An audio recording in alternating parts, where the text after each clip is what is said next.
This is delightful. I'm so glad we came here. Feel those vibrations at Camp Video Games.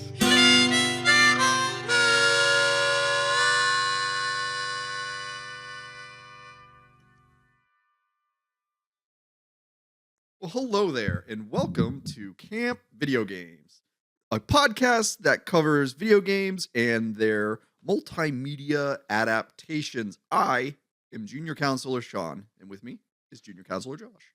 Oh, hello, campers. Welcome back to camp. I hope you had a good time away at school where the teacher's in charge. That's the worst. Nobody likes having to have adults in charge unless they're at Camp Video Games, where we get to have all the fun. And you have to just sit and stare at the wall for 12 hours a day because we didn't plan any activities. We just took your parents' money and called it a day. Today, campers, we're discussing Tomb Raider, the one from 1996, the one that changed everything. The one, the only, the original Tomb Raider. Yeah. Tomb Raider from 1996.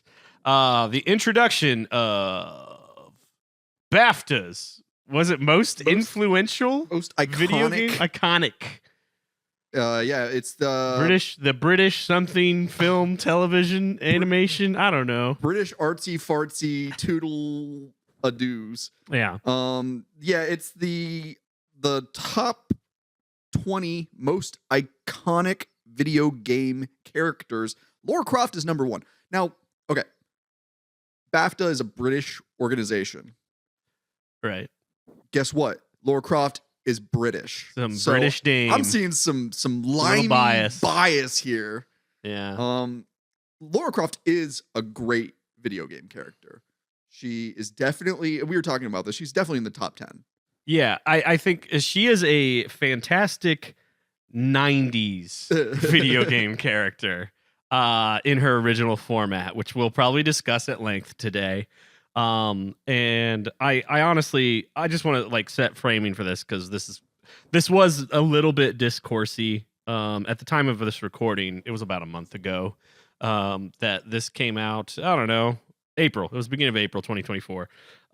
This list of the most iconic video game characters.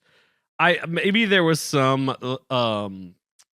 bias towards like film franchising, I guess, that we have Lara, Mario, Agent 47 from Hitman. That's another wildly off the mark. Like, I mean, that's a character like I could see its like silhouette and know what it is, but like not in the way that like Pikachu, Mario. I have played the first two Hitman games, Yeah. and I could not tell you what the character's name is. Yeah. Until they give me a list, and they're like, no, he's definitely one of the best video game characters, most iconic ever. Right. Now, that's a good instinct, Josh, that this could be, since it's the British artsy fartsy toodle-doos. Yeah. They are a film and theater organization. Mm-hmm. So they probably do consider that. But then, like, you keep going down. No, number 4 is Sonic the Hedgehog. Number 5 is Sackboy from Little Big Planet. I do not know who that is. I've never played Little Big Planet, so that's on me. But also, you'd know it if you saw it. When I hear Sackboy, I think of like Jason Voorhees in the second Friday the 13th movie. He's wearing a bag over his head. You call him Sackhead Jason. But, right.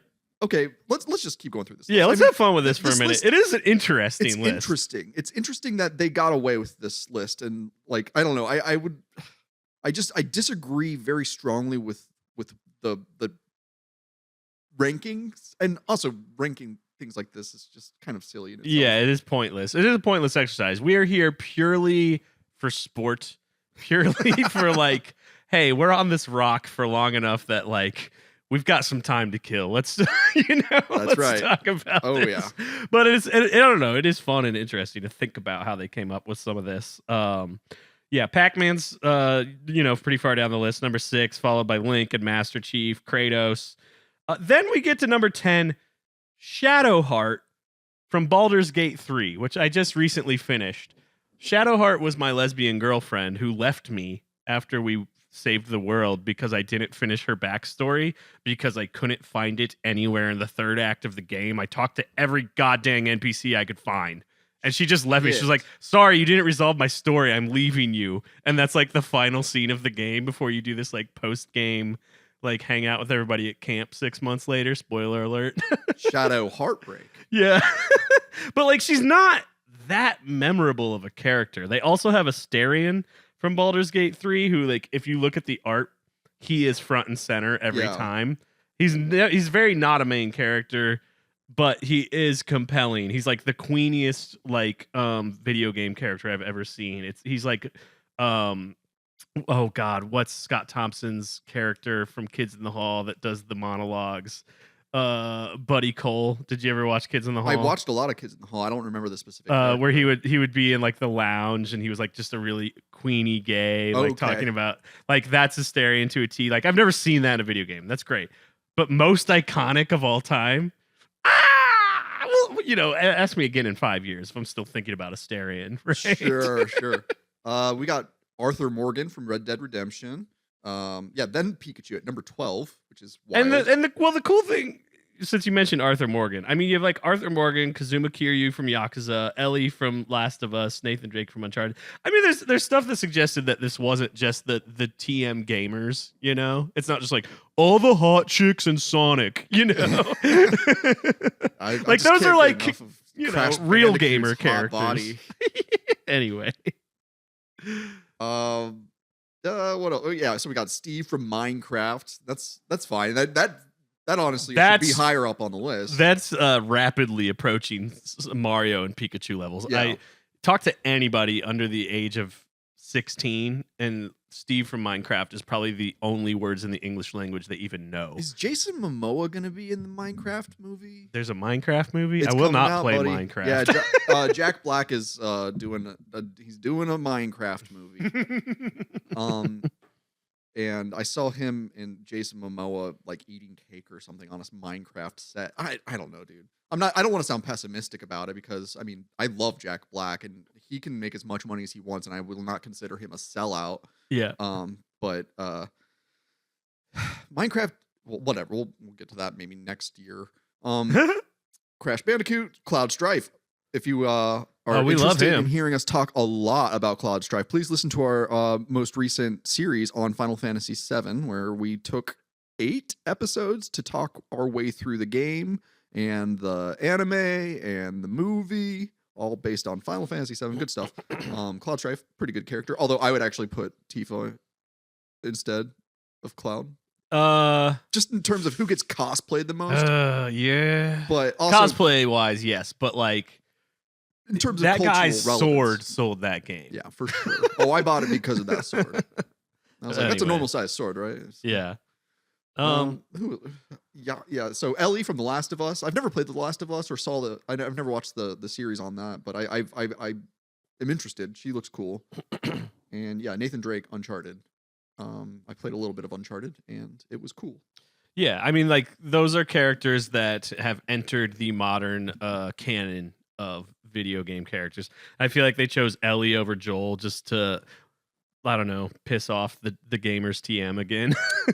Because there was a little bit of like uproar about wokeness because in part 2, she's buff and it's like she's surviving like a zombie apocalypse. Right. She's getting her cardio and she's a teenager surviving the zombie apocalypse. Like, I'm sorry she didn't spend 3 hours on her makeup and like getting like fake tits for you. Yeah. Anyway. But you know, this is a lot of not talking about Lara Croft right now. Yeah, so today is going to be a lot about Lara Croft. So let's go back to her. Well, campers, you've played a Tomb Raider, haven't you? You know what it is, right? You've rated a Tomb or two. She's Indiana Jane.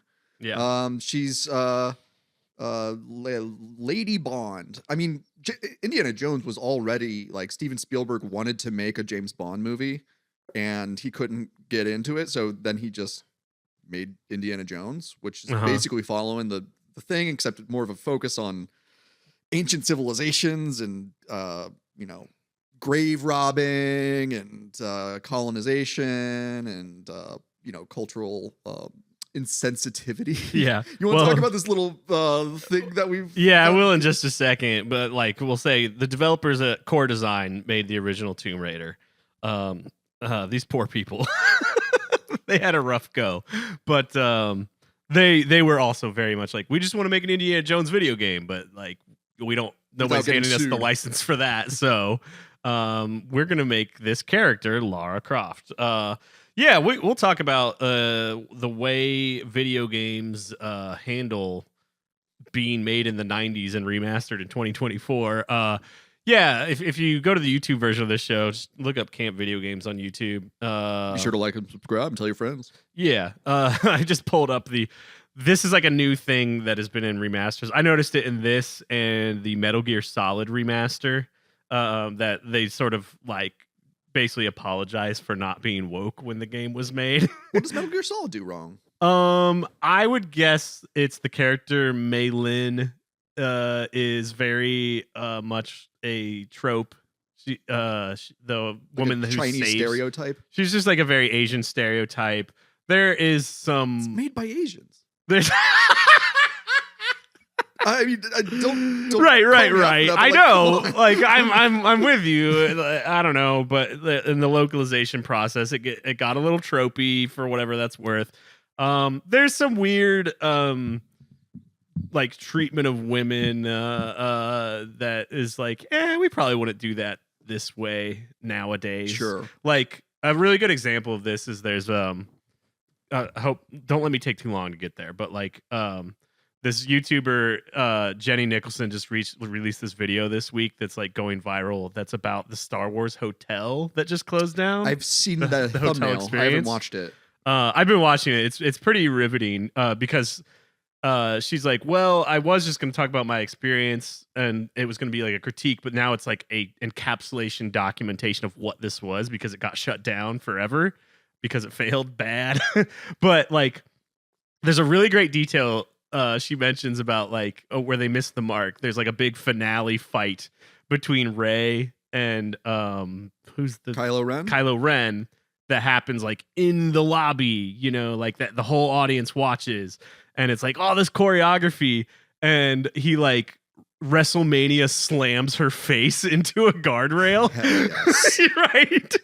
Which is like, she pointed out, you know, the movies were well aware of the like power dynamic of like big billowing man against a little girl and like not like violently physically assaulting her. They were always using force powers and swinging fake sabers at each other, not like violently handling her. You know, it's like that's something that those gender dynamics are a little rough in Metal Gear Solid, and probably you could make that argument for Tomb Raider, except that like she's the protagonist, she's the main character, but we watch her die gruesomely. Oh my gosh! Over and over and over and over again. So but this is probably more about there's some like, because we venture into the quote unquote cultures of Peru and Egypt and etc. And they're just like, I don't know, let's just throw some smatterings on the wall that so they're just kind of like, look, guys, yeah, we did our best in 1996, but it is what it is. Because like, people in Greece are playing this game. They're like, it's not like that. You're right. Well, I'll read it for people only listening. Yeah, the games in this collection contain offensive depictions of people and cultures rooted in racial and ethnic prejudices.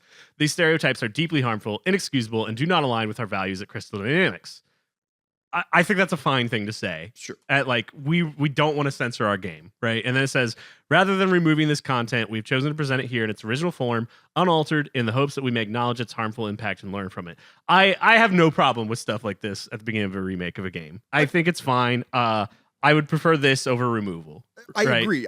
Instead of whitewashing, they are saying, hey, this is kind of a nasty little thing we got here. Which is like, this kind of sets the tone for my entire experience of the game. Is like, I am looking at it as a time capsule of the moment it was made. Yes. And I mean, when Tomb Raider came out in 1996, a lot changed in the gaming industry. I'm not going to say everything changed, but like a lot changed as a direct result of this first game with Lara Croft as the protagonist. A lot changed, and they were doing a lot for the first time. It was the first truly 3D adventure game that I played. and I played this back in the day when it came out. It was hard to ignore. After this game came out, so many copycats came about as a result, or used it as kind of a template on how to make a adventure 3D game with, you know, I mean, great physics in terms of like your character can not only, you know, go backwards, forward, left, and right. She can go up and down, and like she can climb and she can jump, and there's like platforming involved in a 3D scale. Like I see a lot of like Resident Evil in this. I see a lot of like Ocarina of Time in this. And I'm just making generalizations, but I do think that this did change kind of the standard for how video games were based judged. Yeah, I mean, this is the template for like 3D third person action whatever games. And speaking of, there was something you said regarding like movement, motion, whatever. This is like such a huge first step, and it's very noticeable. I'm playing footage of me there's a training room that you start in, if you would like, of Lara's home. Croft Manor. Which is great. They justify it by she just is like, oh, sorry for the mess. I'm just moving in. So there's boxes everywhere for you to interact with. It's great. And I had on at first the modern controls for the remaster. Right. Go ahead. So you're playing the remaster release that just came out in 2024. 2023. Yeah, it came out last year. Okay. Yeah. And so it's got the upgraded smooth skin, whatever. Yeah, I mean it looks good. I think it looks good. I'll have my critiques later when we get into some just like looking at levels a little bit. But it offers a modern control scheme, which feels good when you're in this training room. Yeah, like wow, this feels really good compared to what the game was. Because it's technically tank controls, I suppose. It's yes, it is extremely tank control based game. So when you're just on this training mat, you're like, wow, this is so fun. Look at this freedom of movement. It feels like Mario 64. Yeah. Right? Which this predates October of 96. I think Mario 64 was around the same time. Yeah. It's they're contemporaries. Yeah, I mean they didn't have one another to like study, right? They weren't published at beforehand. Mario 64 had only come out a few months earlier. So they definitely did not have that game as a case study for motion, right? They built the game's motion built off of the original Prince of Persia. Okay. Like I don't know if you ever played that. Oh, absolutely. I played the DOS version of Prince of Persia, and then the NES release of that. That's a good one. Hey, dude, I think there's a movie. Like, well, once I dug into that, like the history of the development of the game, that's when I made sense of the controls and the motion and the physics and everything. Because that okay, go ahead. And the geometry, where they were like explicitly like, oh, we looked at Prince of Persia, which is a game where like once you press a button to execute a motion, that animation plays out. Yes. There's no locomotion of like acceleration, deacceleration through movement like there is in Mario. And that's why the tank controls are very, very important. Because everything is so lined up to a grid. Yeah. And setting up and using those controls are what allowed them to design the game so precisely. That you're kind of blowing my mind. I didn't know there was a Prince of Persia connection to the first Tomb Raider. Because they basically the concept is like, what if Prince of Persia but 3D? Yeah, okay. and the gameplay checks out too, where there's gratuitous insta-death. It's well, no pun intended, but very cryptic gameplay. For a game called Tomb Raider. Oh god. But the interesting thing about Prince of Persia was that game used very early motion capture to portray the character's movements, which was revolutionary for the time. And it still looks good with like that very first game, like these the motion looks basic good. Pixels, it all checks out, and like it's like there is a uncanny valley there to some degree. I in my process of like playing and researching Tomb Raider, the creator of Prince of Persia I just like a tweet of his came across like my transom basically, where he was like, "Hey, I made this graphic novel about like my family's like history of like running from persecution alongside my development of this game." But then like, so I ordered the book. I haven't read it yet. And I also now follow him. So like he just occasionally like shares Prince of Persia history, and like I think like he shared recently footage of like some of the mocap. Yeah, it's his little brother, like in a parking Yeah, lot. just crummy little video footage that they basically kind of like as much as you could in 80s game dev rotoscoped or whatever. I mean, you haven't got the book yet, but you said they're like the family's escaping something. What? I haven't figured out what in history like they immigrated from and to, etc. Yeah, I got to get into the book. Prince of Persecution. Dive too much further on that. But anyway, yeah, I mean, back to the motion stuff. I think if you're watching the footage, this is me with like modern controls being like, what the heck is this? It's very messy with the modern controls. Sure. It's like unplayable. Another nice feature about the remaster is you can hit the on PlayStation. It's like what I consider the start button. I forget whatever it is. Oh, like the big panel button. And the flip of a switch, it flicks from the remaster 60 FPS to the OG graphics at 30 FPS, which is very impressive and occasionally even useful. When you're like I don't know, like there's some things in the remaster you're like, this kind of covered something a little too much. But anyways, interesting. To give you my play experience with Tomb Raider, I am playing on the PS Mini, the PlayStation Classic, I think is the official name of it, which shockingly the Tomb Raider series was not included in the 20 games bundled with the PlayStation Classic. That is wild. Yeah, like they got Resident Evil, they got Metal Gear Solid, they got Intelligent Cube. There were some glaring omissions from the PlayStation catalog that console, the best thing about the console is that it's very easily hacked. Right. Were there any Square Enix games on it? That might have been the problem. Square Enix owns Tomb Raider now. Oh, okay. Yeah, they had Final Fantasy VII on there. Interesting. But so there's a product you can buy called True Blue, and it's a little USB card that you can stick in the control port for your PlayStation Mini, and it comes preloaded with a huge library of PlayStation titles, and that is the best way I had to play Tomb Raider. So I went ahead and played it with the original graphic. As I'm playing a ROM of the original game. I'm sorry, I just can't fathom dealing with that in 2024. Well, here's the good thing, is that unlike the PlayStation Mini's like original library of games, what this little ROM hack, whatever I would call it, it's just a USB card with games on it. Right. Was it like a patched version of the game? No, but you can autosave and like. Oh, you can use like save states? Yes, you can do save states. Okay.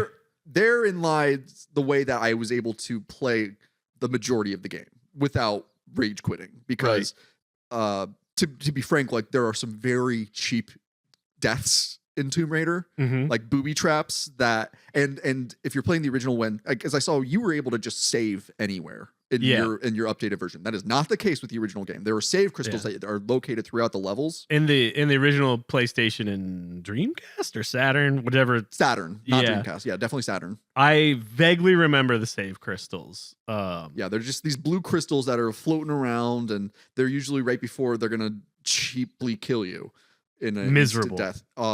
I was saving literally every time I made a jump. Yes, that's the way.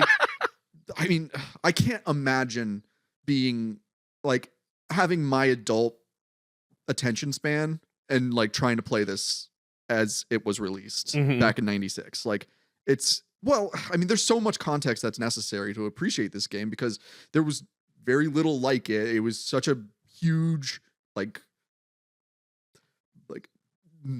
massively marketed game, and it was a cultural sensation. Like you couldn't turn on the TV without seeing either like a Tomb Raider parody or, a commercial with Lara Croft, and then eventually the movies. Yeah. And it's crazy to think about in retrospect, the degree to which this woman was everywhere. And maybe it's a good time to talk about the development publishing history a little bit with that.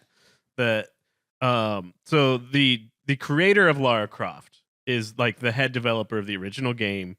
What's his name? Toby Gard, I believe is his name. Yeah.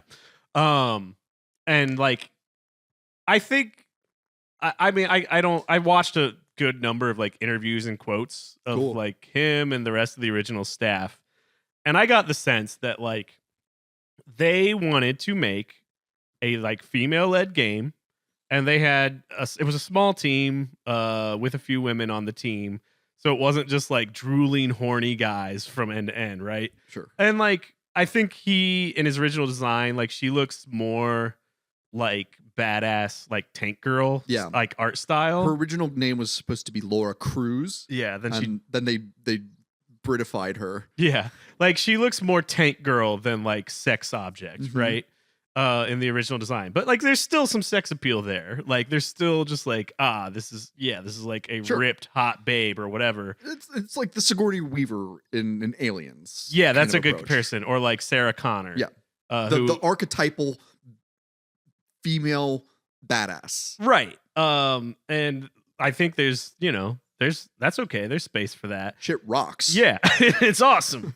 But when they made the game, Eidos, the publisher, they're the ones who are yes, look at the hot lady, and just made it the aggressive, oh yeah, you're supposed to jerk off to this video game, marketing that it ended up being. And there's quotes of developers of the game saying oh yeah, I'd be in conversation with people at the time, and I just tell them oh yeah, I worked on this game Tomb Raider, Lara Croft, and they'd be oh, is that porn video game? And they'd have well, let's talk about Nude Raider. Do you know what I'm talking about? Oh yeah. There this is pre internet wide scale, I don't know, in a pre 9/11 world where rumors kind of just naturally spread. But there was a rumor that there was a debug menu you could access that you could play with Lara Croft naked. And it was I just love two big old triangles on a big boxy body. Lara Croft proportionally is 36 double D. And in the which is not unreal. That's fine. No, plenty like them.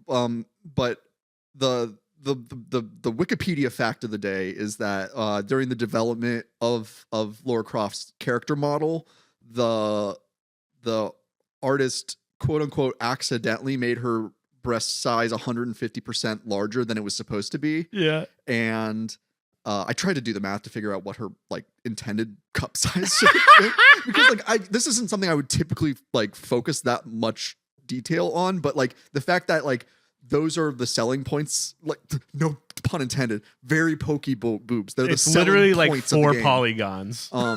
But because there was so much attention specifically about this being a game about boobs, it's worth discussing, at least in the sense that they claim that they didn't want her boobs to be gigantic. But then after the developers took a look at the character model, they're yeah, I kind of like it. Yeah, and like I said, based on enough interviews I've seen with the developers, sort of pointed it towards it was more the publisher Eidos that was pushing, even though they made the character model, right? They're yeah, there's nothing wrong with a little bit of sex appeal. It was Eidos really hit the accelerator on it. And I mean, a lot of this is from the time, there's precedent. So I believe Toby left after the first game because of it. Really? Yeah. Because of the marketing? Yeah. He hated what they did to the character enough that he was I'm not doing this for you. Yeah. Because after the first one, it was all sort of it became IDOS like bordering on like slave driving them to be like, you need to make another one before Christmas every year for 5 years. I was looking at the release dates and it was like 96, 97, 98, 90. Like I did not realize, because like I was like 11 or 12. Yeah. So like a year feels like a long time back then, right? So my experience with one was I had one friend who had it on PC. Same. That's how I played it. But then I had the one I played more, or observed more rather, was a friend who had it on PlayStation. And it was like, this game is so awesome. I want the second one for PC for Christmas, because I had upgraded to that Voodoo 2 graphics card so I could play Final Fantasy 7. You can actually make summons without the game crashing. So it was probably like Christmas 97 or my birthday of 98. You know, I got Tomb Raider 2. And that's when I got like to really dive into Tomb Raider. But why was I talking about how I originally experienced the game? I was mostly like watching over friends' shoulders playing the original game in 96, 97 era. Well, it was just like kind of to further the talk about like the over sexualization of Lara Croft. Playing the game, they do not treat her as like a sex object. In my take on it, like in the cinematics, like sure, like guys are kind of like, you know, the goons that Lara talks to. They do kind of, you know, they make reference to the fact that she is a hot woman to some degree. But it's not like, I don't know, she's not like a slinky, alluring character. She's like a stoic. Like I see Lara Croft and I think of like Burning Man. I think that's interesting. You know, okay, like she's like a Burning Man type of lady. Like she's super rich. She wears round sunglasses. I don't know. I'm just she's got that kind of Burning Man. Yeah, I mean she's way more like cool, calm, collected James Bond type than like you know, damsel in distress just waiting to be rescued by, you know, none of that.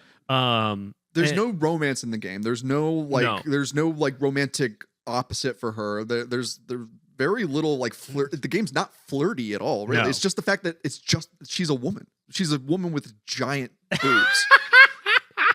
That's it. That's not inherently sexy. That's just a physique. And they marketed it for millions upon millions of dollars. Oh yeah. I remember in 1996, like I was a very romantic kid. I always like, you know, I was like literally in love with Baby Spice when I was, you know, at the height of Spice Girl fever. I was a Posh Spice. Wise decision. Guy, yeah. She's the smart one too. She got out of the game. She's not performing with the Spice Girls anymore. Yeah, she married David Beckham. So. Yeah, marry a very rich soccer player and move on. I remember thinking to myself, like playing Tomb Raider, I would be like, I would be so good to Lara if I had her. Like I would treat her so well. And just think of her like young boy romantic terms. That's so funny. Just being like, I would be so good to her. That's amazing. She doesn't need it. She's fine. Trust me. I've seen her physical prowess. She don't need no protection. No, she doesn't need protection. No, I would listen and I would hold her when she wanted to be held. But the real name of this game should be Lara Croft Dog Killer. I spent a lot of time murdering dogs in this game. Or hold on, I'm gonna pitch some of my other titles here. Lara Croft Grave Robber. Yep. Lara Croft Colonizer. Tomb Desecrator. And then this is the title Eidos I think would have liked. Lara Croft 36 Double D. But where's the waist size? She needs to eat. She needs some meat on them bones. Yeah. So I'm trying to think if there's like anything else like development wise worth going over.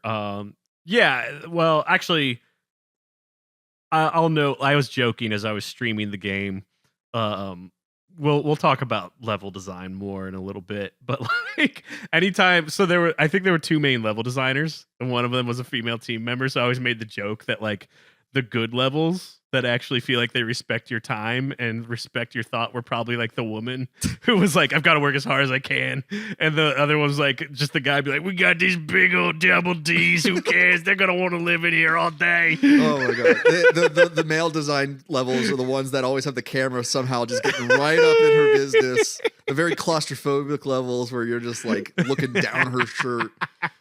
Yeah, this is a good ass game. Yeah. Anyway, why don't you talk about the game itself a little bit? Let's talk about Lara herself first and foremost. Right. Like, she is a Indiana Jones character. She is a James Bond character. Like, and I think one of the more exciting appeals of Lara Croft is that there aren't enough of those characters being portrayed by women at that point in time. Yeah, until we had Uncharted and Nathan Drake came along, we finally gave the job back to a man.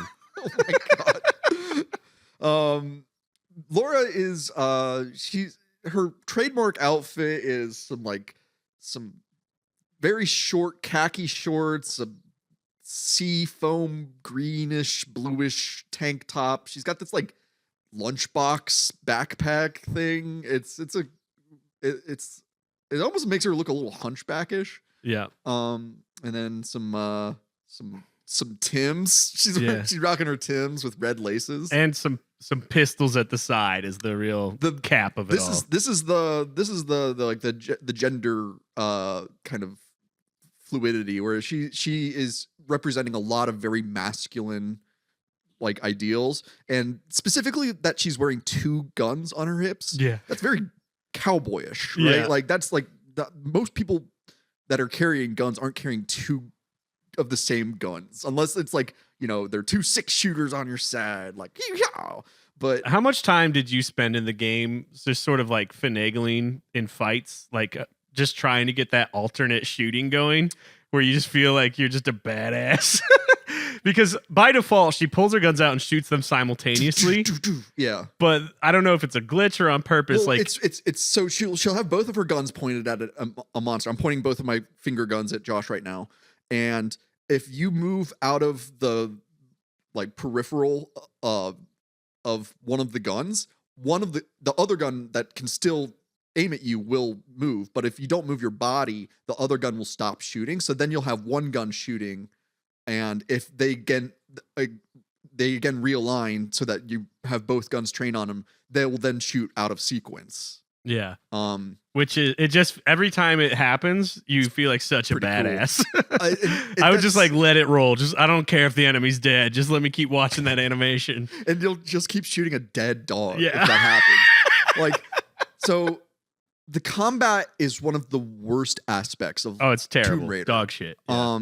Get some footage of the dog killer at work here. Yeah, I'll see if I can scrub around and find it while you talk about it here. What I dislike about this, and like, because I am a gamer who really likes titles from this day and age. It's like my glory days as a video gamer, the late mid 90s.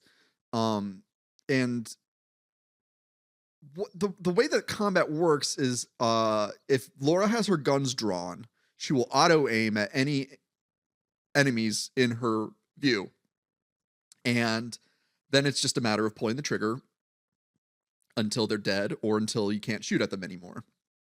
Her pistols, they have unlimited ammo, but you can get upgraded guns. You can get magnums and Uzis and a shotgun. I feel like many a millennial boy, I maybe even have discussed this on the pod, was obsessed with Uzis. Oh yeah, and I feel like this game is the like genesis of it. Well, it's Israeli propaganda. It's an Israeli gun. The Uzi and the Desert Eagle are both Israeli-made guns. Right. And think about like the 90s, like that was the age. The 80s and 90s were like Uzis and Desert Eagles were in every single action movie. Right. And that's all I'm going to say about Israel in this podcast. Guy Ritchie Snatch. There's literally a movie. minute-long scene bragging about how cool the Desert Eagle is. I see your gun says blah blah blah. Mine says Desert Eagle. It makes big holes. Yeah, You cunt. right. Anyway, there was a little bit of a gun obsession directed towards millennial males of a certain persuasion in the 90s, and the Uzi and the Magnum of this game were a big contributor of it for me. And I got some good dog killing footage up on the YouTube right Those now. dogs, they just gotta die. Curious. The combat is there's very little like. There's no strategy. There's no strategy. Shoot. Although there is, you could do backflips while you're shooting. It's the physics of it are incredible to consider. It's like a John Woo film, but like Laura can be like she's getting chased by a pack of dogs. Yeah, there's really great example of it on the screen right now of me stuck in a hallway with a dog that's not lit, trying to get like auto aim using the gun to light the room. It's Love so it. bad. I used to do that in Doom. In the first Doom game, I would shoot the gun so I could see in dark areas. Yeah. I think that works still, but there's just very little like feedback in the combat, and it doesn't feel good to kill animals. Like, that's just me speaking from the heart. Yeah. Doesn't feel good. I don't like that. Like, I would rather just kill like stereotypes of people of these countries. Like, so, this is another. Is that bad? No, this is another fun development fact. This game, you very rarely, excuse me. In this game, you very rarely are fighting a human, and that was Toby Gard, who left for ethical reasons. Yeah, that was excuse me, a conscious choice on his part. Like, he just in development, when you're in isolation, you're not really thinking too hard about it. He thought, shooting like I only like it when she kills dogs. Well, so he was thinking like, oh, there's so many games where you're just murdering people these days. Why don't we make it so it's like actual like animalistic wild threats? And then like it was an interview of him, I don't know how late after the release, like a few years out, right? Yeah. Where he's like, yeah, it didn't occur to me at the time that we mostly had her killing like endangered species. And then it's like worse in some ways. But I didn't know this aside from just going through and like kind of reinvestigating that after this game, you're murdering a lot more humans. Good. For better or better worse. about that. Yeah. I feel better about that.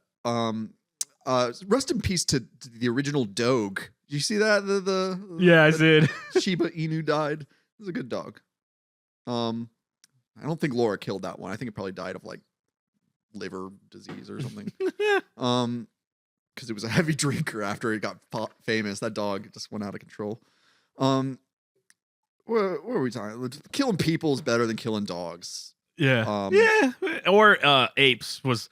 Having to kill a lot of apes in this game was what really got me. Yeah, like truly like endangered gorillas. Yeah, and you're a gorilla guy. I'm a little obsessed. You're a primate boy, right? I love my primates. That was the main, like, gorillas, lions.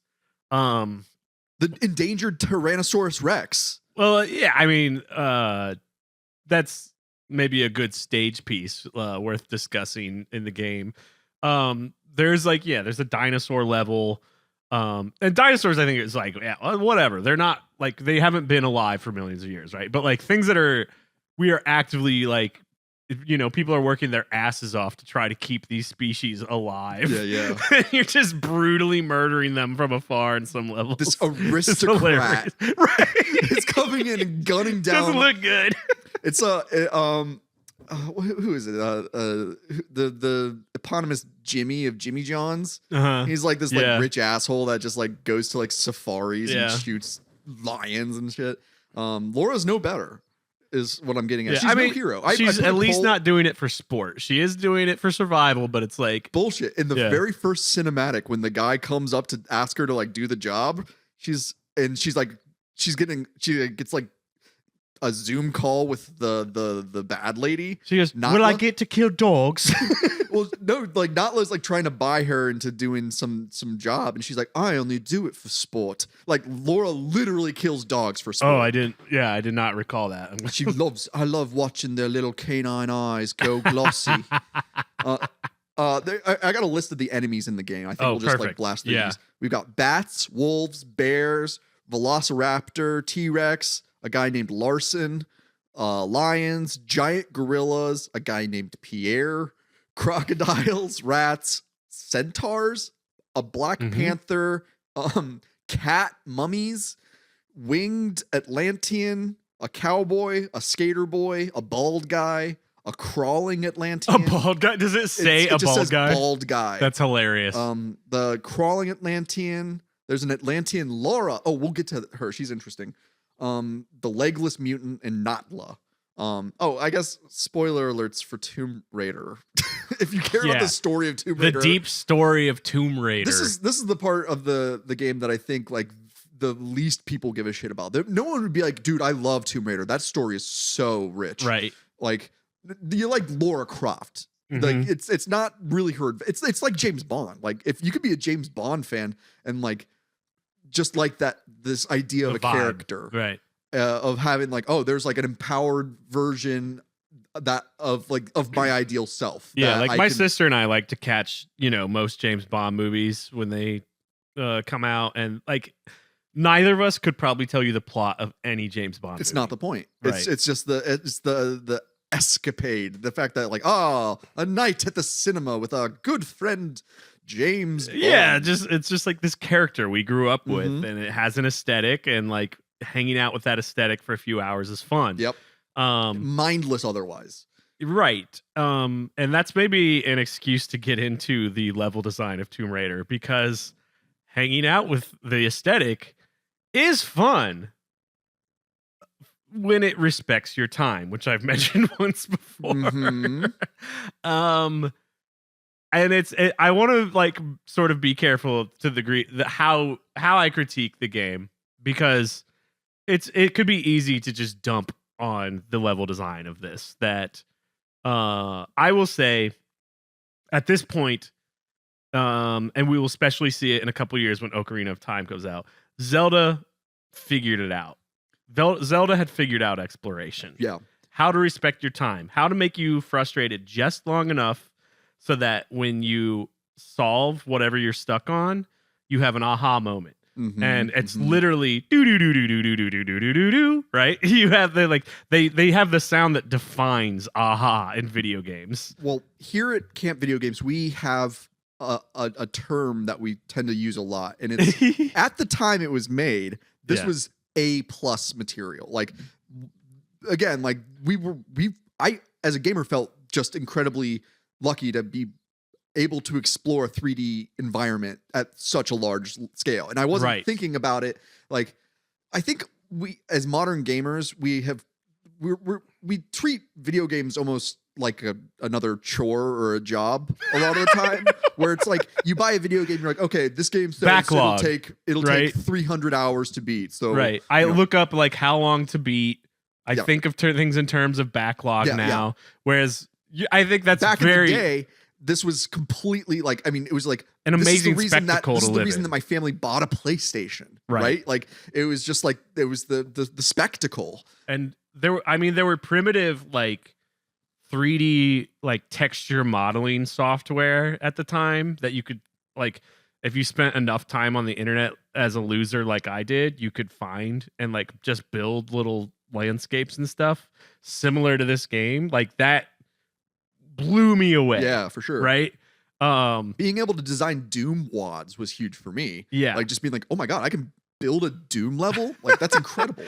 But in 2024, now not we're so starting much. to say, hey, don't waste my time. I'm a busy man. I've got an apocalypse to survive. Right. And I mean, but that's why I want to bring up why I brought up Zelda as comparison, because in the 90s, Zelda had this figured out. Yes. They knew how to they knew how long and how frustrating to make a puzzle before you would find the aha moment. And Nintendo difference. And what's interesting is there are a few levels in this game that come close to that. Mm-hmm. And then there's other levels that are like, fuck this. Fuck all of this. Like within 5 minutes. Because there's so much like space to navigate. And you're looking for like one, because the game is grid based. It's extremely grid based, which makes it both. It makes it playable still. That like you can understand it as a grid. You know, like I can never jump more than 3 grid tiles, so they don't want me to go there. You know, you understand the physics. Makes it a very precise, like meticulous ordeal. Yeah. So there are levels where you just have way too much space to explore, and you're looking for one panel of the grid where they hit a lever. Yes. And when you hit that lever, it doesn't show you. It may or may not show you what happened. I know.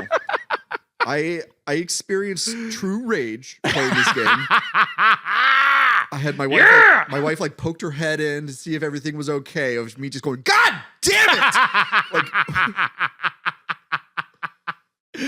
yeah, and that's a lot of gamer rage for me. That's rare for me. I am a very chill homie. Yeah, and that is not how I tend to enjoy myself playing video games. And the game, like the sort of puzzle box or like diorama world that you can explore is so complicated and so like same textured that like even following a guide is like, what the fuck are you talking about?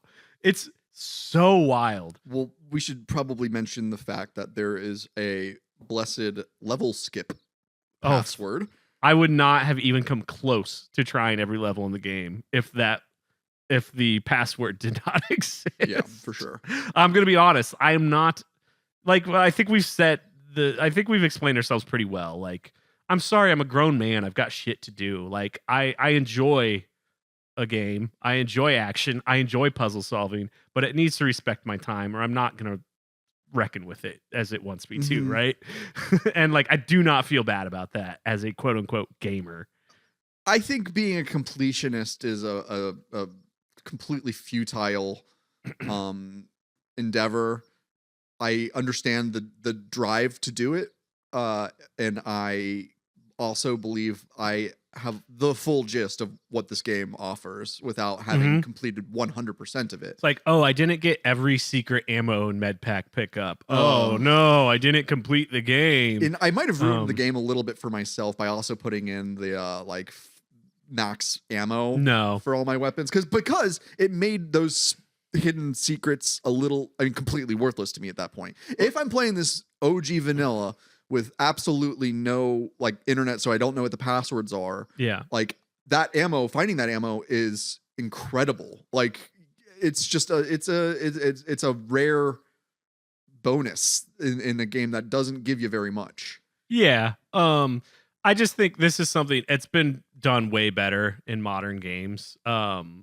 Actually, I think maybe like The Last of Us is a good example of this. Like survival games and resource management within them has been mastered so much better now. Yes. And like this is a good early like sort of prototype of that, but it doesn't respect your time enough to that I think it's worth like fully interfacing with it as intended in 2024. Sure. Survival horror, like one of the main appeals of survival, like Resident Evil. Actually, it's probably a better example because it came out around the same time. Well, but I haven't played the full. I mean, original. One of the major appeals that those types of games offer is item management, inventory management. Right. And like, hey, I don't have enough space to pick up this healing item if I want to get the key later. Like that is devoid from Tomb Raider. But the idea of scarcity became obsolete when I put in the password, and yeah, it just took all of the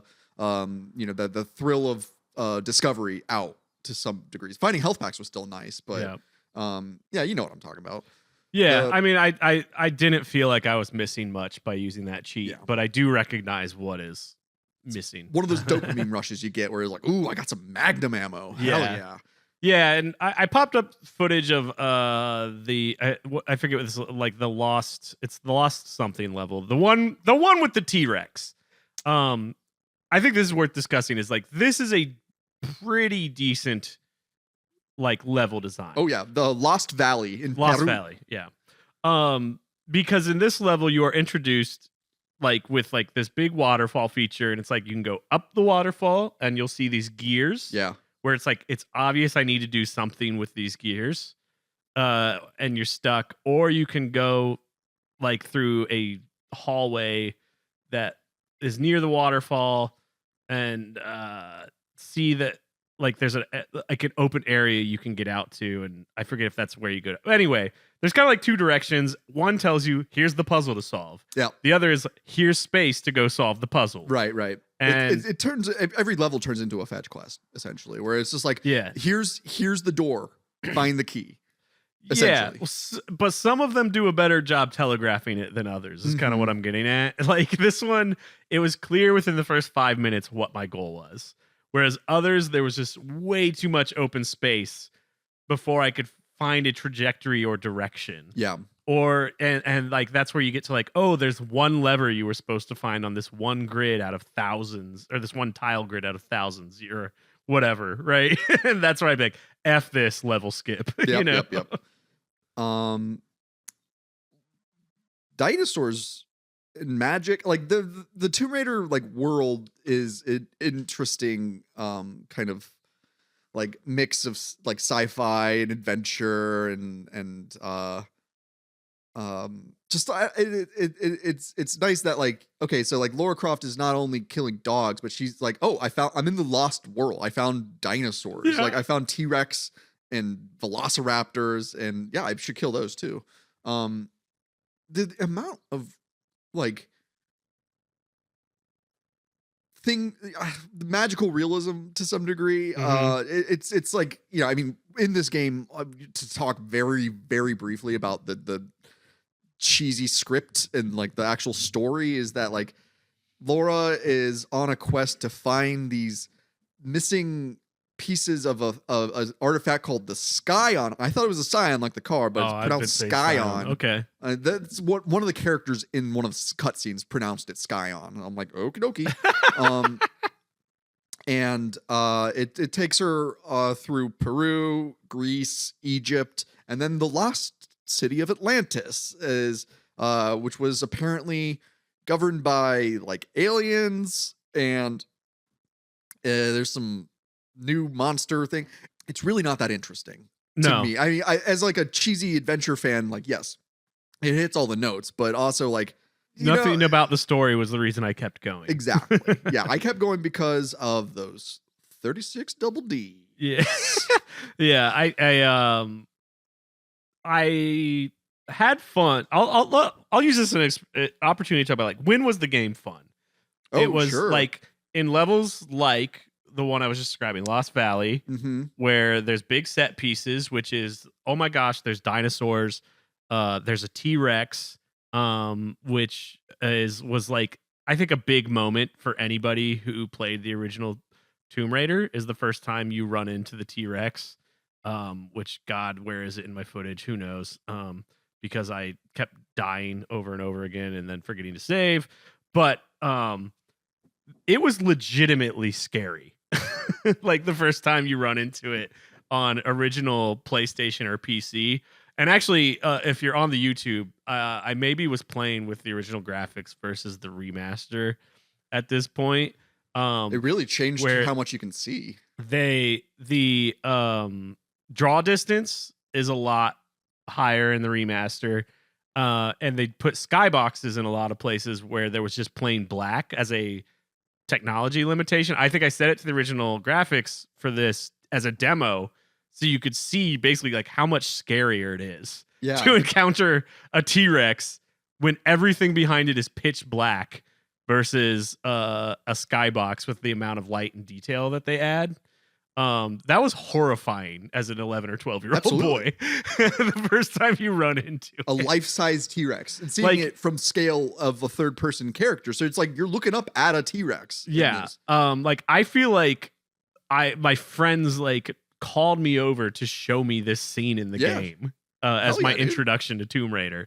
And then here I switched back again. If you're on YouTube, you could see the remaster graphics with the new skybox with sun and clouds. It works sometimes and it doesn't work other times. It definitely it changes some of the like lonely claustrophobic nature of the game That's to a good have way of it putting like it. overlit. Even down to, like the sound design, they like added they added like reverb and echo of the space that wasn't there in the original because Yeah. it flips the sound too when you just press the one button to go Wow. between them. And it's interesting, like they change it so like the sound is as if you're listening from where the camera is versus the original. It's like it's as if you're in Lara's head. So like you hear a lot less echo. It's a lot more intimate, which is really interesting. Again, because it creates. I think that's scarier. It's more claustrophobic and scary to be like, oh, I'm like really there, you know? Yeah. I'm glad you have the context of playing this remaster because playing the PlayStation version, you described it perfectly. It's lonely. It's a lonely game. Like Laura kills every person she meets along this game. Like yeah, and it's but it's devoid of human life for 95% of the game. There's it's just Laura in a ruin in the ruins of a dead civilization and just trying to find her way and like to see it in the classic graphics and then to see the update right alongside it is just like, wow, okay, like this wouldn't have worked as well if it without its limitations to some degrees. I think that's one of what I kind of like about Tomb Raider is aesthetic and like I'm a I think the aesthetic's very cool. PlayStation era graphics look really good to me, and I'm always but again, like these are my glory days like graphics, so it's definitely a nostalgia bend. But it just makes it. It's the same way, like the same reason why I like hand drawn animation over like computer graphics, or it's just there's a little bit more of an artistic touch to it that you see because of you see all the rough edges. Smoothing it out just kind of makes it seem like it makes it seem smooth. It's like a lot of the character of it is removed, in my opinion. So you asked earlier, like when is the game fun? When is Tomb Raider fun? Right. I still have more thoughts there, but I want to hear some of yours. My absolute favorite level, I believe it was Palace Midas or the Cistern. It's the water level. The Cistern. I thought yeah. I did eventually smash the I get it button and level skip when it was like, okay, I've done everything. Now I have to like double back somewhere really far. Yeah. But that's in my top 3 or 4. For sure. Go ahead. I mean, the same. All of the complaints that people have about the water temple in Ocarina of Time are the strengths of the Cistern in Tomb Raider. Yeah. It's a big area that you can control the water level, make it go up and down. And, once you flood the area, then other, tunnels are now accessible because you can swim up to them. It's just great. It made me feel like an adventurer. And that sounds very dorky out loud, but like I the same way that like playing Resident Evil kind of makes me feel like a detective sometimes. Playing this made me feel like an actual adventurer. And there was, there's just like, oh, you got to find the corresponding keys to these different locks, and that part is a bit tiresome for me. Yeah, like the locations of keys and was sometimes like, come on, man. Yeah. like there's no way to intuit sometimes where the thing you need to find is. That's frustrating, but this is one of the few levels where I felt that sense of like, oh, you've dropped me in the space. I understand what you want me to do with it. Yeah. Versus the Midas Temple, I ran around for 12 minutes, made no progress, and said, "F this." I'll give you a very brief synopsis of what happens in the Midas Tunnel. Whatever. And there's a section in the temple where the hand of Midas is protruding from the ground. And if Laura touches it, it insta kills her because she turns into gold. It's great. It's a very fun death animation. A lot of great death animations.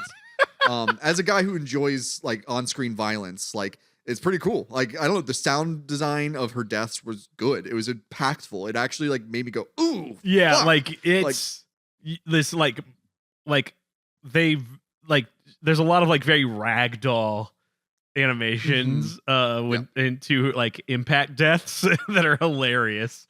But so in the Midas Temple, you find basically that here's this hand. If it touches anything that it touches will turn to gold. And then the end like fetch quest part of it is like go find 3 gold bars, and you find 2 gold bars, and then you find a lead bar, and then you take the lead bar over to the Midas hand, drop it on there, it turns to gold, and then you've got so we're talking alchemy, we're talking Greek mythology, turning lead to gold, and then it's incorporated into the level. It's almost like, I mean, you can find through cause and effect, like, yeah, sure, if Lara touches this, it turns to gold, she'll turn to gold and die, which is again a great death animation because it just starts from her legs and goes up, and it's just like, oh, Jesus. I'd put the footage on screen if I had it. I didn't make it that far in that level. I couldn't stand it.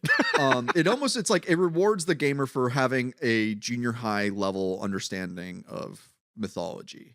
Like, hey, like Midas, the Midas touch. Trust the Midas touch. It's not just tire sales or whatever. Yeah. And just it was a little deviation from the standard go find the thing, do the stuff. And I appreciated that very much. The other, well, no, go ahead. You wanted to talk more about what points in the game that you found were specifically fun. Yeah, I mean, level wise, there was the cistern, and one of the Egypt levels, I believe it's the obelisk. I thought was pretty good, because that was another one where there's a central point of like puzzle like telegraphing, like where it's like within the first 5 to 10 minutes of the level, it's like you're in this room where you pull out all these blocks and you find a key in a room behind one of them. Yeah. That takes you to the main room where you go, oh, there are 4 gates I need to drop, and that will like lead me to the path. And each time you open one, it shows you an animation of underwater. There are 4 gates that are being opened, and it's very clear what's happening. And like each one will like drop a walkway, which will give you access to a new point of it. So you know where you should and should not be backtracking to 80 to 90% of the time.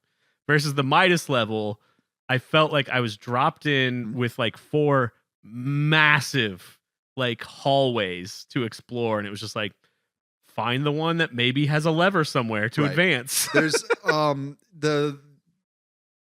the strength is found through like, it's not hand holding, but it is at least kind of got guard railing. It's like it's there's always room to explore and to like go off the beaten path, but if the beaten path is like kind of, you stick to the road and you're gonna figure it out along the way, that's a lot more fun than I don't know, needle in a haystack. Yeah. It's I agree. I played that level last night and I actually enjoyed myself. There was no rage quitting on that level. Wait, which level was this? The Kamoon obelisk. Yes. Obelisk of Kamoon. Yeah, like I was thinking too, it sounds like a Scottish person saying that. Kamoon. Yeah, I have the footage on screen of where I find the extremely hidden key that takes you to like the main puzzle room of the obelisk level. It's in a recess in an underwater wall. Yeah, so I was just very easily swim past without. I was quite frustrated until I found that, and then the level sort of gets pretty straightforward. And it feels way more, like a Zelda dungeon or temple. And so I liked these, and I thought every 3rd or 4th level had this vibe to it. And that seems not a great ratio. 20%. But I did my best with the patience I had. But and this level's a very good example. I had I'm always like streaming my recordings of these. If you'd like to watch those after the fact, you can go patreon.com/campvideogames. I mean, people in my chat have commented, "Wow, you are actually engaging and fun to watch." Because I am like annotating the experience aside from just goofing off. I do a lot of goofing off, but I am like annotating thoughts like these, and that's how I remember what I'm going to say on the podcast. But anyway, um, this game was the most fun when people were active in the chat and like trying to solve it with me. Yeah. I went, oh yeah, this is why it was fun when I was a kid. Because there was 3 or 4 12-year-old boys in a room going, what about that? What about this? What about that? And there was like one guy who like basically quote unquote played like 3 or 4 different levels with me. And those were the ones I actually like stuck with it. That you rocks. know, like because he hadn't played the game either. This was like how he was playing it, basically was watching me. Oh, that's so cool. And like trying to figure it out with me. Like everyone, like a couple minutes, he'd be like, what about this? And like, what about that? And like 1 or 2 times maybe like actually helped me figure something out, like collectively. And that was a way more fun experience than sitting alone for hours, you know, because I did play offline just one session, just like, what's that feel like? And it sucked. I was just like, I want to do anything else.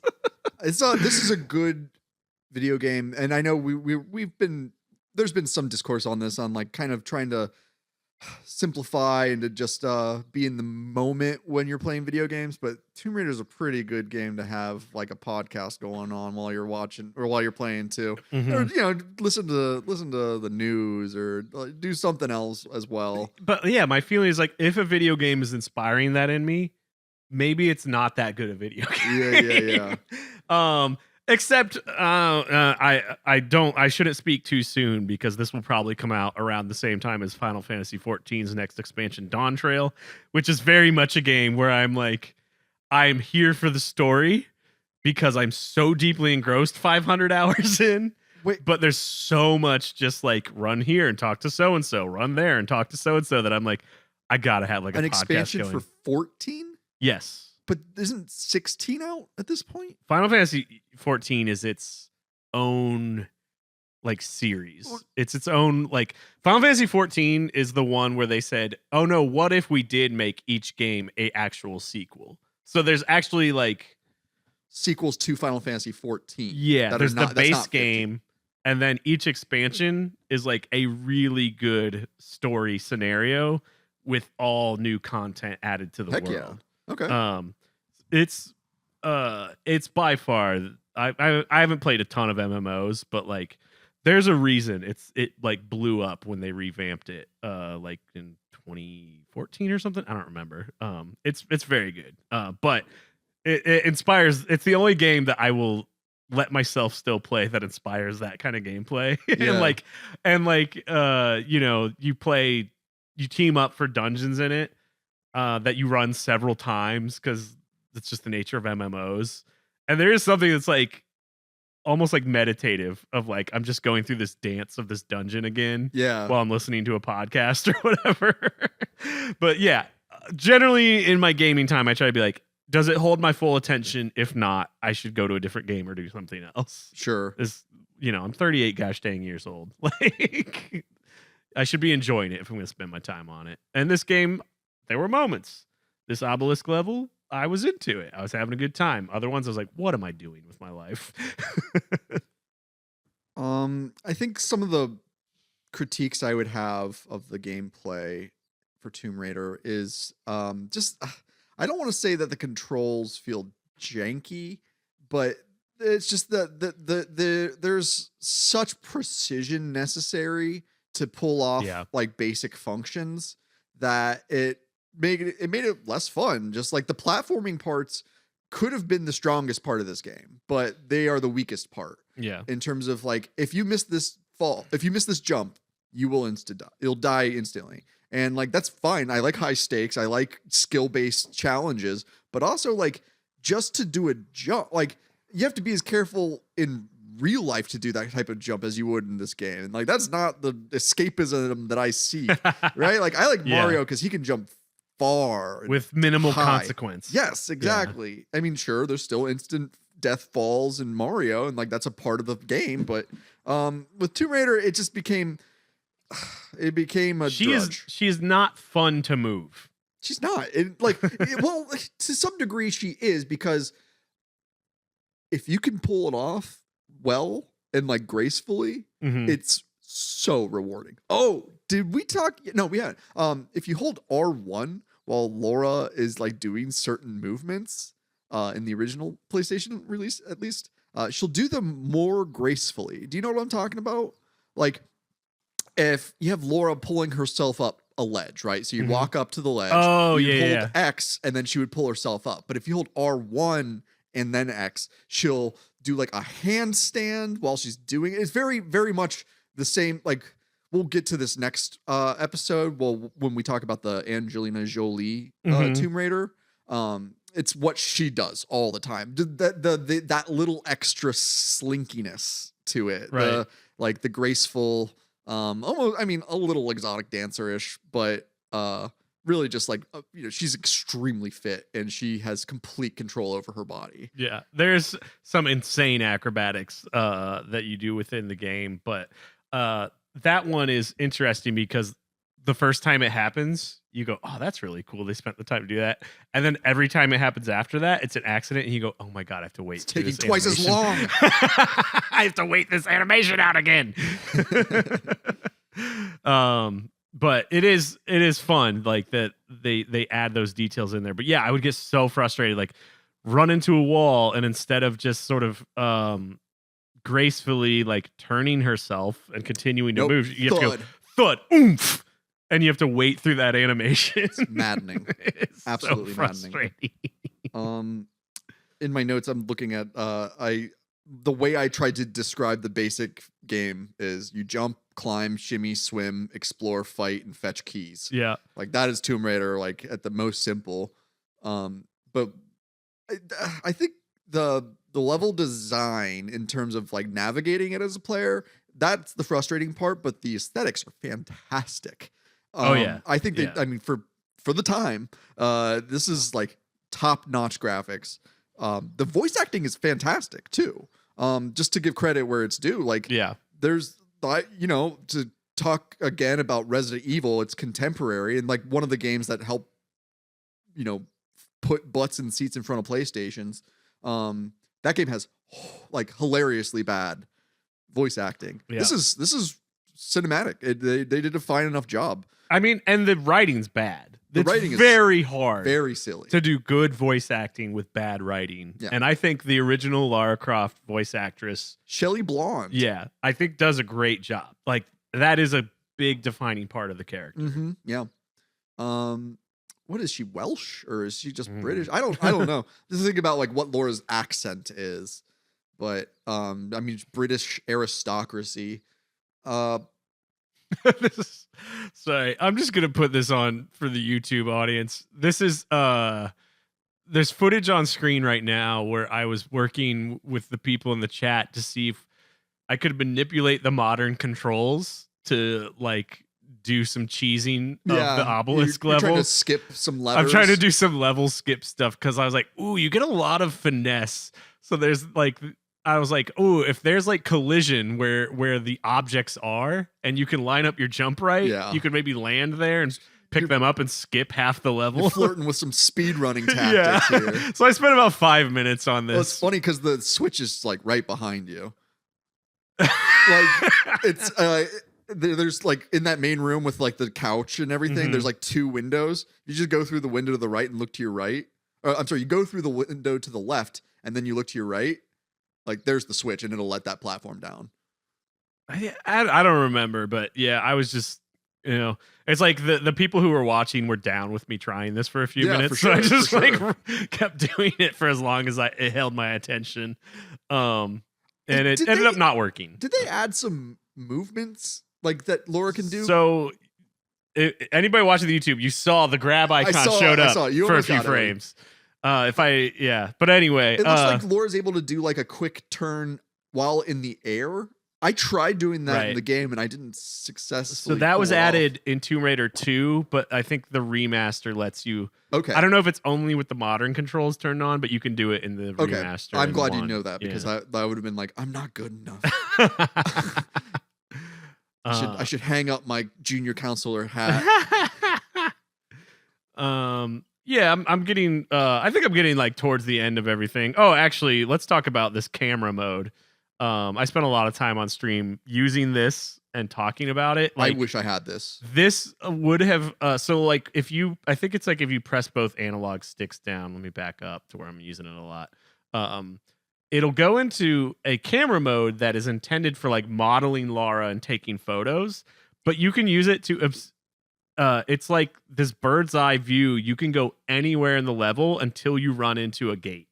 So it's really helpful for navigating a route before you spend a bunch of time on it. And seeing if it's going to pay off, which I was like, wow, it would like actually have massively enhanced the game if they could have come up with like a canonical reason why she has like a drone camera. Oh, sure. To look ahead and route a path. I was like, this should be a mechanic of the game. If they're going to design the levels this obtusely to respect your time. We should make mention of the fact that Netflix is about to release a Tomb Raider anime series, or I don't know if it's anime, but an animated Tomb Raider series. I could see her incorporating some. Yeah, is that the Phoebe Waller-Bridges Tomb Raider that's happening? Is that the lady who played Fleabag lady? She made Fleabag and she wrote some other show. She's like like when people want like a well-written female like showrunner, they kind of just go to her now. I don't know enough about I mean, because it's not out yet, and I haven't done any real research into it. But wait, is she literally like involved with Tomb Raider? I think she may be the showrunner for this. That's cool. Hey, if it's written by someone with accolade, then that's a good sign. But yeah, I mean, Netflix has not announced at this point, while we're recording, when that show will be released. So maybe it'll happen while we're doing this series on Tomb Raider. Maybe not, but I think a big part of this discussion is like trying to make sense of like, how do you keep this franchise alive in like today's like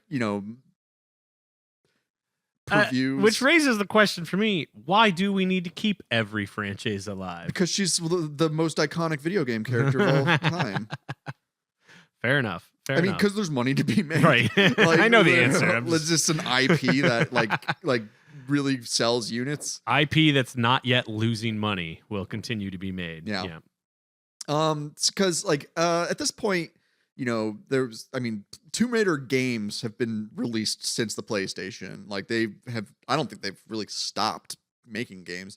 The 2013, it was just titled Tomb Raider, and I think that's just like a soft reboot of the series. Not that continuity really matters in Tomb Raider games. Right. But here at Camp Video Games, we're going to be talking about, well, we are currently talking about this first one. Then next episode will be the first Angelina Jolie movie. And then we'll be talking about the 2013 reboot. I got a PS4 re-release of it that was re-released in 2018 to coincide with what will be our fourth and final Tomb Raider episode, which will be the 2018 movie titled Tomb Raider. Maybe Lara Croft Tomb Raider. I don't remember. But yeah, it's all some combo of those words. Yes. And yeah, I mean, Tomb Raider games, they've been releasing those like every couple of years.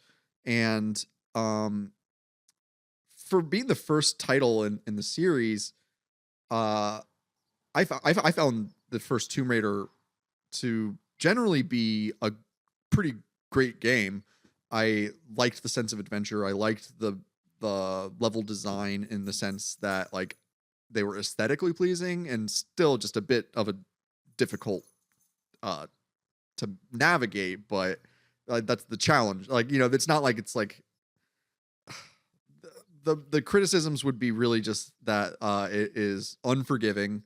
It is incredibly we'll say it's incredibly demanding and to navigate it properly, like you gotta have like perfect timing, and you've got to be a saint's patience. Yeah, a lot of patience involved in Tomb Raider.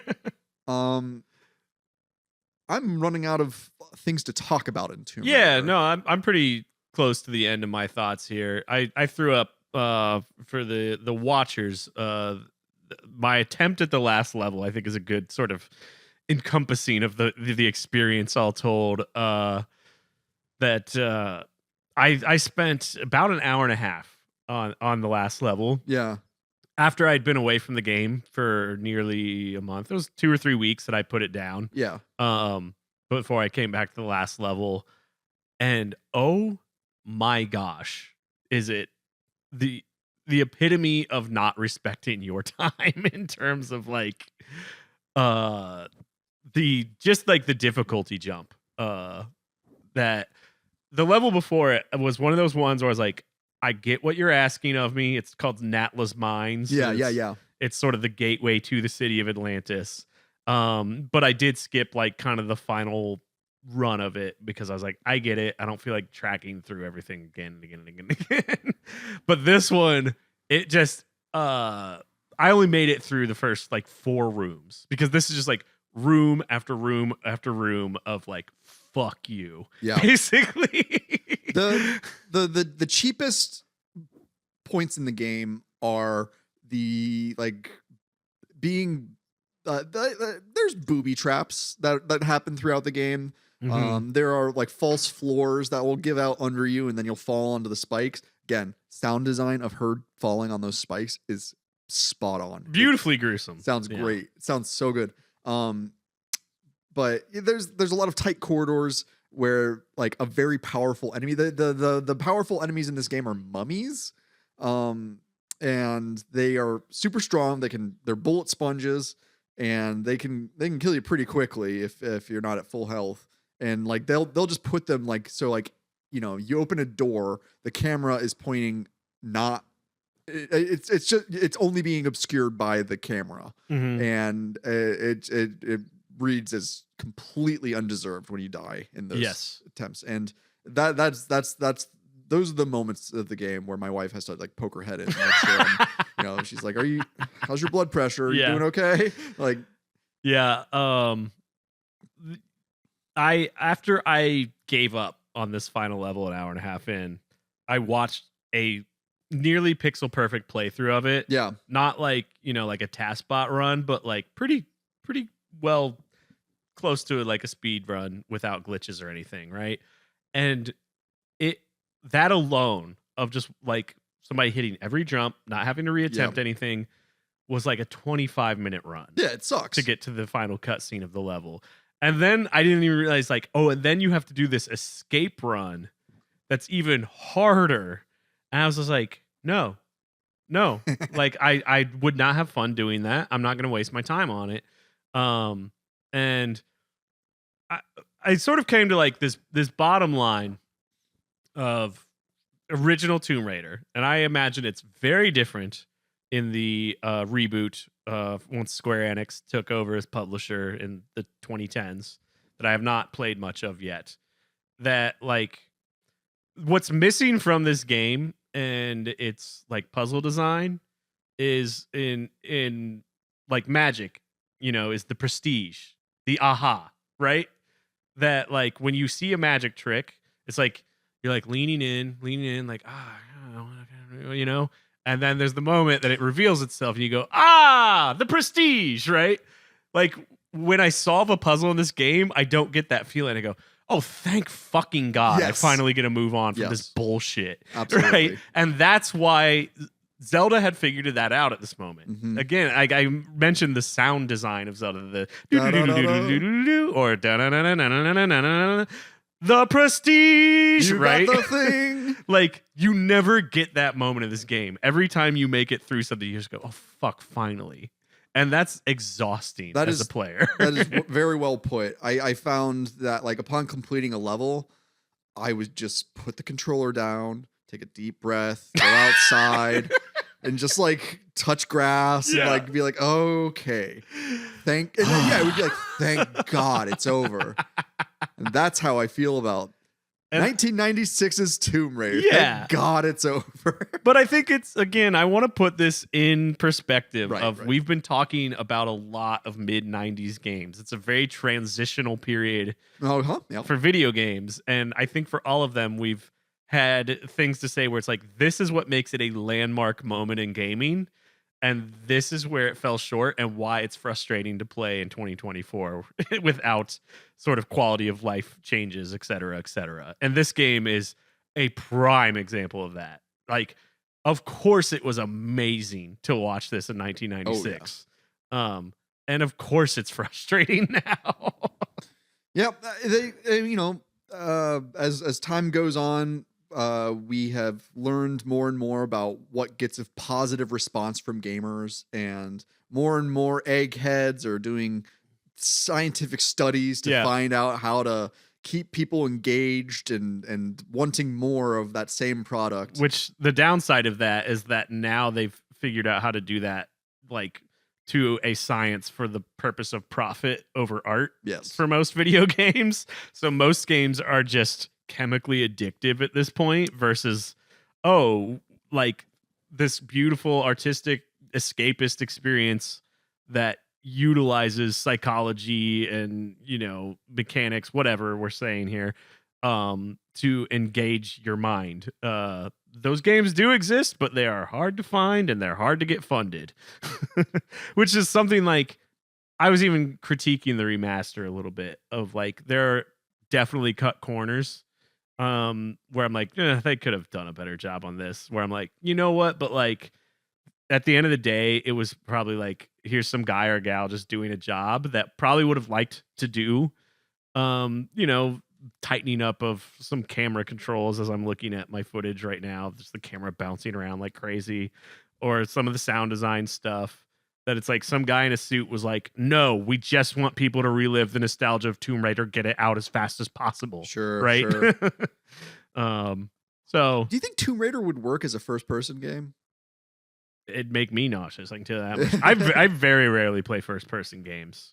Oh, I love first person, and not just shooters, but like, there's plenty of RPGs now. I mean, it's just kind of taken over as a genre or perspective, at least. I don't know. I just think about like, because I've played a mod of Grand Theft Auto Vice City that made it a first person game. Oh, that's gotta be wild. I'm just imagining like a motorcycle wreck. Exactly. Doing a drive-by with a motorcycle in first person view is fucking cool. Yeah. I feel like this would actually work well if you can figure out the platforming like a little bit. I don't know, if they were to tweak the controls and make it a bit more responsive, I think it would be a much better game. And who's to say that that's exactly what they did in Tomb Raider 2 or 3 or Shadow of the whatever.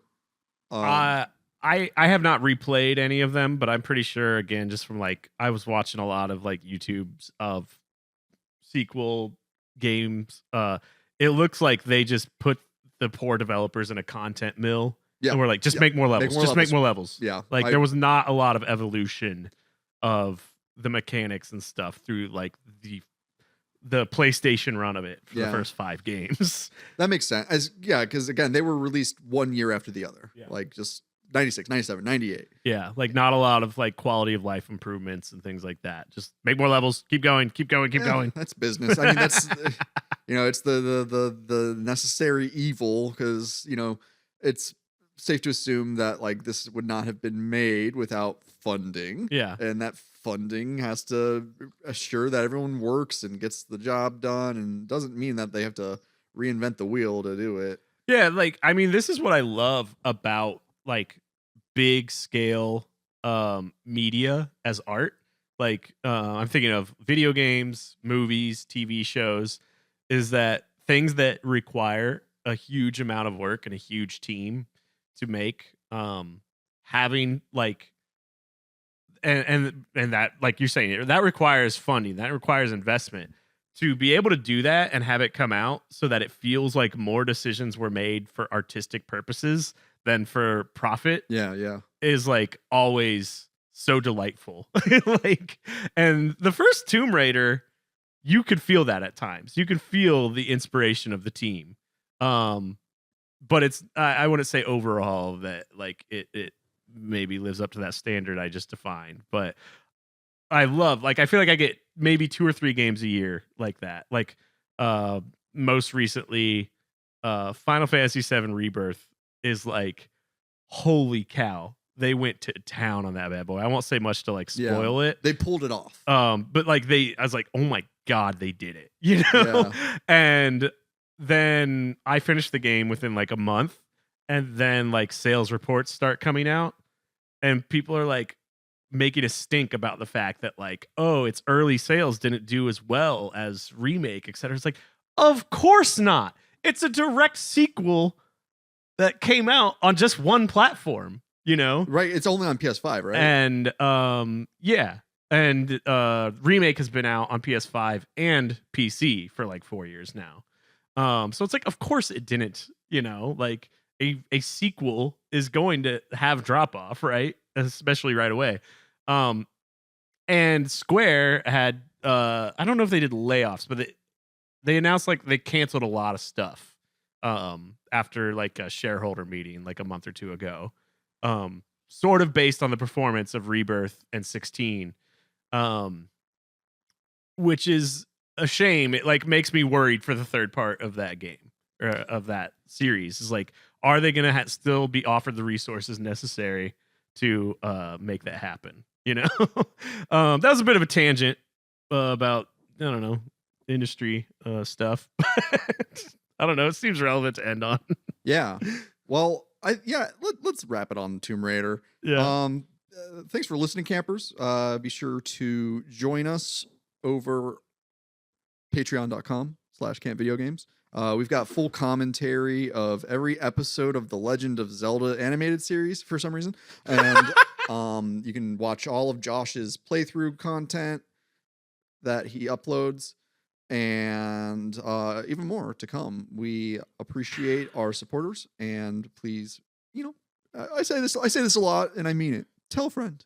Bring a friend over to Camp Video Games. We'd love to have you. We should say that earlier. Yeah. Oh, yeah. well. We should do a lot things different. I'm having a good time. I don't care. I'm just here to have fun. Yeah. All right. Thanks, campers. Later.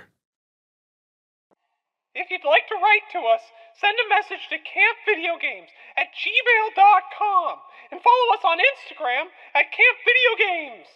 If you want to become a real happy camper, you can support Camp Video Games on Patreon. For $5 a month, you'll be granted access to even more discussions about movie-based video games, game-based movies, full-length commentaries, playthroughs, and more. Whether you sign up or not, we're glad to have you here at Camp Video Games.